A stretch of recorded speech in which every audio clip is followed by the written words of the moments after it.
Hello दोस्तों, स्वागत है आपका इस नई वीडियो में। दोस्तों, आज हम कुछ इंपॉर्टेंट करंट अफेयर्स टॉपिक को लेकर के आपके समक्ष उपस्थित हुए हैं। तो बिना देरी किए इन इंपॉर्टेंट सवालों को शुरू करते हैं। इससे पहले यदि आपने चैनल को सब्सक्राइब नहीं किया है तो चैनल को सब्सक्राइब करके बेल आइकन को प्रेस कर दें ताकि लेटेस्ट वीडियो की नोटिफिकेशन आपके मोबाइल तक पहुँच सके। तो चलिए शुरू करते हैं। इस वीडियो का पहला प्रश्न है, स्मार्ट स्कूल स्मार्ट ब्लॉक कार्यक्रम की शुरुआत किस जनपद से हुई? तो उत्तराखंड में अभी एक कार्यक्रम चलता है, स्मार्ट स्कूल स्मार्ट ब्लॉक नामक कार्यक्रम। तो ये कार्यक्रम किस जिले से शुरू होता है? आपका आंसर होगा चंपावत जनपद से। ऑप्शन सी आपका सही उत्तर दिया गया। अगला पॉइंट आपको ध्यान रखना है कि उत्तराखंड में स्मार्ट स्कूल स्मार्ट ब्लॉक नामक जो कार्यक्रम है, ये कार्यक्रम कब चलता है? आपका आंसर होगा ये कार्यक्रम चलता है आपका 11 अप्रैल 2023 को। तो ये ध्यान रखना है, 11 अप्रैल 2023 को इस कार्यक्रम की शुरुआत होती है उत्तराखंड में। ऑप्शन सी आपका सही उत्तर दिया गया।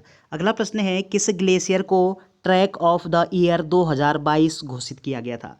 तो ट्रैक ऑफ द ईयर 2022 ये किस ग्लेशियर को घोषित किया गया था? आपका आंसर होगा पिंडारी ग्लेशियर को। ऑप्शन ए आपका सही उत्तर दिया गया।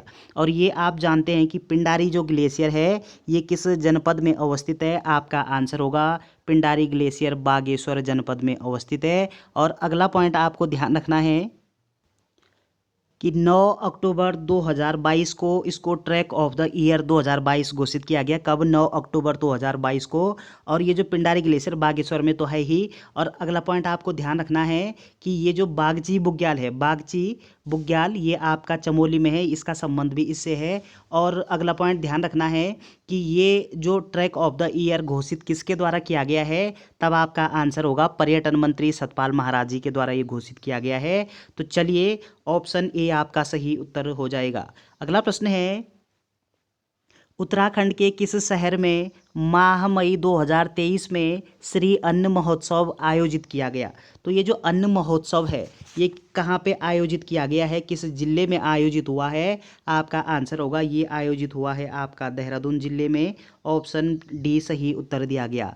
अगला पॉइंट आपको क्या ध्यान रखना है कि ये जो अन्न महोत्सव कार्यक्रम है, अन्न महोत्सव जो आयोजित हुआ है उत्तराखंड में अभी हाल ही में, तो ये कब किस दिनांक का आपको ध्यान रखना है? 13 से 16 मई 2023 को ये उत्तराखंड में आयोजित होता है।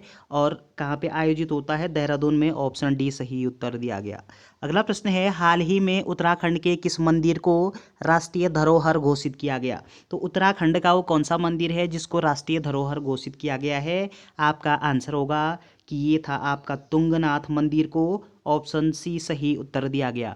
अगला पॉइंट क्या ध्यान रखना है आपको कि तुंगनाथ मंदिर ये आप जानते हैं कि रुद्रप्रयाग में अवस्थित है। और ये उत्तराखंड का सर्वाधिक ऊंचाई पर स्थित मंदिर है। तुंगनाथ मंदिर रुद्रप्रयाग में है। और इसको अभी हाल ही में क्या किया गया है कि इसको राष्ट्रीय धरोहर घोषित किया गया। ऑप्शन सी आपका सही उत्तर है। अगला प्रश्न है, विश्व सतत विकास शिखर सम्मेलन 2023 का आयोजन किस स्थान में किया गया? तो विश्व सतत विकास शिखर सम्मेलन 2023 इसका आयोजन कहाँ पे किया गया है? आपका आंसर होगा ये आयोजित हुआ है नई दिल्ली में। ऑप्शन सी आपका सही उत्तर दिया गया। अगला प्रश्न है कि गणतंत्र दिवस 2023 में किस राज्य की झांकी ने प्रथम स्थान प्राप्त किया?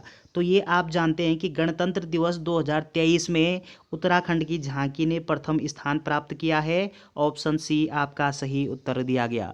अगला प्रश्न है, 42वां आसियान शिखर सम्मेलन 2023 कहाँ संपन्न हुआ?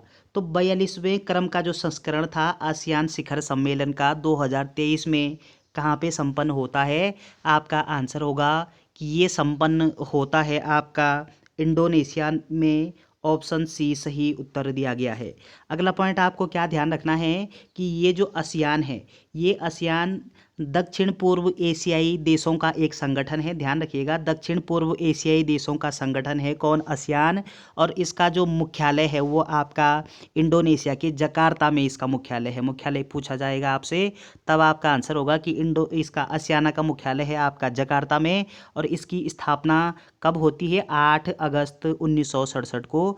8 अगस्त 1967 को इसकी स्थापना होती है। तो ये पॉइंट आपको ध्यान रखना है। अगला पॉइंट क्या ध्यान रखना है इसके संदर्भ में कि सदस्य देशों की अगर संख्या पूछे कि आसियाना के कितने सदस्य देश हैं, आपका आंसर होगा कि 10 इसके सदस्य देश हैं। और ये भारत इसका सदस्य देश नहीं है, चूंकि भारत इसका सदस्य देश नहीं है। चलिए ऑप्शन सी आपका सही उत्तर हो जाएगा। 42वें क्रम का आसियान शिखर सम्मेलन 2023 ये कहाँ पे संपन्न होता है? इंडोनेशिया में। चलिए अगला प्रश्न है कि प्रथम बौद्ध सम्मेलन 2023 की मेजबानी किस देश ने की? तो पहला जो बौद्ध सम्मेलन 2023 में हुआ है उसकी मेजबानी किस देश के द्वारा की गई? आपका आंसर होगा भारत के द्वारा की गई है। ऑप्शन बी आपका सही उत्तर दिया गया। अगला प्रश्न है विश्व स्वास्थ्य शिखर सम्मेलन 2023 कहाँ आयोजित हुआ? तो विश्व स्वास्थ्य शिखर सम्मेलन 2023 में ये कहाँ पे आयोजित हुआ है? आपका आंसर होगा कि ये गोवा के पणजी में आयोजित हुआ है। ऑप्शन ए आपका सही उत्तर हो जाएगा। अगला प्रश्न है आओ हम सब योग करें अभियान की शुरुआत राज्य के किस जनपद से हुई? आओ हम सब योग करें ये जो अभियान है इसकी शुरुआत किस राज्य से होती, उत्तराखंड के किस जिले से होती है? आपका आंसर होगा अल्मोड़ा जनपद से। ऑप्शन बी आपका सही उत्तर दिया गया। अगला प्रश्न है हाल ही में लखनऊ की मेयर नियुक्त हुई श्रीमती सुषमा खरकवाल का संबंध उत्तराखंड के किस जनपद से है? तो लखनऊ की जो मेयर अभी नियुक्त की गई हैं वो उनका नाम है सुषमा खरकवाल। और सुषमा खरकवाल का संबंध उत्तराखंड के किस जिले से है? आपका आंसर होगा पौड़ी जिले से। और पौड़ी जिले के किस शहर से है? तो पौड़ी जिले के कोटद्वार शहर से ये संबंध रखती हैं। ऑप्शन बी आपका सही उत्तर दिया गया। अगला प्रश्न है लखपति दीदी योजना की शुरुआत मुख्यमंत्री पुष्कर सिंह धामी द्वारा कब की गई? तो ये आप जानते हैं कि उत्तराखंड में मुख्यमंत्री श्री पुष्कर सिंह धामी जी के द्वारा लखपति दीदी योजना शुरू की गई है। तो ये कब शुरू की थी उन्होंने? आपका आंसर होगा 4 नवंबर 2022 को। ऑप्शन ए आपका सही उत्तर दिया गया। अगला प्रश्न है गुलदार को दगड़िया अभियान किस जनपद द्वारा शुरू किया गया? तो गुलदार को दगड़िया ये अभियान है ये उत्तराखंड में चला है। किस जिले के द्वारा शुरू किया गया अभियान है?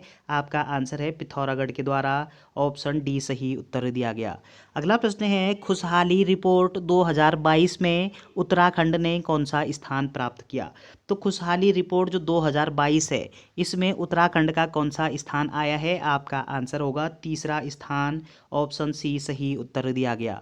अगला प्रश्न है 1064 भ्रष्टाचार विरोधी मोबाइल ऐप लॉन्च किया गया।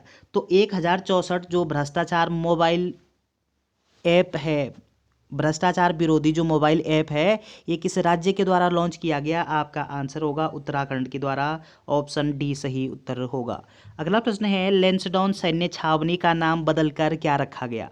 तो लैंसडाउन की जो सैन्य छावनी है उसका नाम चेंज करके क्या रखा गया है? आपका आंसर होगा कालो डांडा रखा गया। ऑप्शन ए सही उत्तर दिया गया। अगला पॉइंट आपको ध्यान रखना है कि लैंसडाउन का प्राचीन नाम क्या है? कालो डांडा। और कालो डांडा नाम से इस लैंसडाउन छावनी का प्राचीन नाम था पहले और इसमें संशोधन हुआ, लैंसडाउन सैन्य छावनी रखा, फिर से इसका नाम बदल करके कालो डांडा रखा गया है। ऑप्शन ए सही उत्तर दिया गया। अगला प्रश्न है उत्तराखंड में समर्थ ई गवर्नेंस पोर्टल का शुभारंभ किया। तो उत्तराखंड में समर्थ ई गवर्नेंस पोर्टल इसका शुभारंभ धन सिंह रावत के द्वारा किया गया है। ऑप्शन बी आपका सही उत्तर दिया गया। अगला प्रश्न है हाल ही में मेरू गांव नामक फिल्म दिल्ली के गढ़वाल भवन में रिलीज की गई है, यह किस भाषा की फिल्म है? तो अभी दिल्ली के गढ़वाल भवन में एक फिल्म रिलीज हुई है, फिल्म का नाम है मेरू गांव और ये किस भाषा की फिल्म है? आपका आंसर होगा गढ़वाली भाषा की फिल्म है। ऑप्शन सी आपका सही उत्तर दिया गया है। तो चलिए दोस्तों ये कुछ इंपॉर्टेंट प्रश्न थे। तो वीडियो अगर आपको अच्छी लगती है तो चैनल को सब्सक्राइब करना ना भूलें। Thanks for watching.